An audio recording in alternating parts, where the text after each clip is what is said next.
हमारे यहाँ पर वर्ष में या जीवन में कई बार क्वारंटाइन का जो है गणित हमारे ऋषियों ने दिया, सिद्धांत हमारे ऋषियों ने दिया कि भैया जन्म या मृत्यु का सूतक जो है उसे 10 दिन का बताया।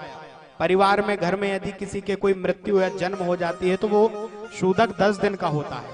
10 दिन तक उस परिवार को क्वारंटाइन रहना चाहिए, किसी को ना छुए, ना किसी के घर जाए, ना अपने घर में किसी को बुलाए, कोई घर में आए भी तो उससे दूरी बना करके रखें। हमने नियमों को मानना छोड़ दिया। अभी की परिस्थिति यह है कि लोग अपने ही मुख से कहते हैं भैया समय बदल रहा, अब 10 दिन की कोई छूत नहीं रही। अब जो 10 दिन की छूत नहीं मान रहे, 3 दिन में ही अपने आप को पवित्र मान रहे हैं। हम मान लें कि हम पवित्र हो गए, लेकिन ध्यान रखना 3 दिन में कोई शुद्धि नहीं होती। जन्म मृत्यु का सूतक 10 दिन का ही होता है और उसे मानना चाहिए, नहीं तो उसके अच्छे और बुरे परिणाम हमें और हमारे परिवार को ही मिलेंगे, दूसरे को नहीं मिलेंगे।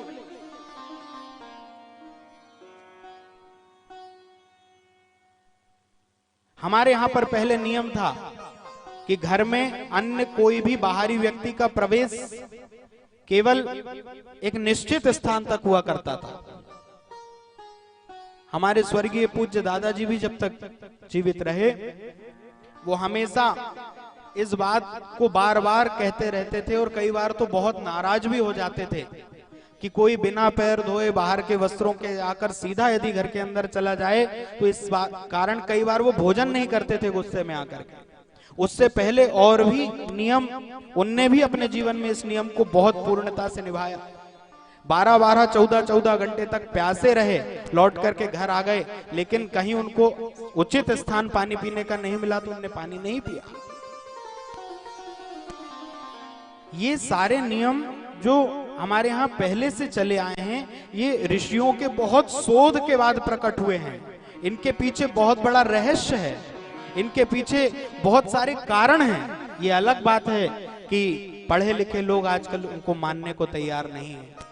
तो देखो, आज इस पढ़ी लिखी दुनिया के इतने बड़े बड़े वैज्ञानिक जो मंगल पर जाकर के महाराज अपने घर बनाने लगे हैं, जो अंतरिक्ष में यानों के द्वारा जाकर के अनेक प्रकार की उपलब्धियां हासिल कर रहे हैं, उन सबको भगवान ने बता दिया कि मनुष्य अपनी औकात मत भूल एक छोटा सा वायरस भेज करके ये बता दिया कि बड़े बड़े पूरे दुनिया के वैज्ञानिक अभी तक उस छोटे से वायरस की दवा नहीं ढूंढ पाए।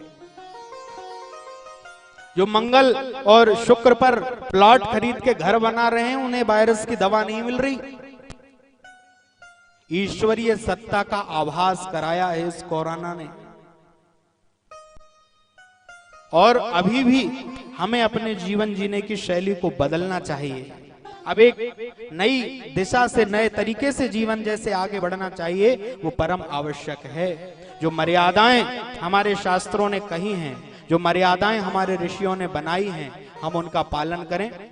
अभी प्रशासन कहता है कि प्रतिदिन 20 बार हाथ धोया करो, तो 20 बार नहीं धो तो कम से कम खाने पीने के पहले अथवा कोई ऐसे काम के जो हमारे हित का हो तो उस समय जरूर धो लेना चाहिए।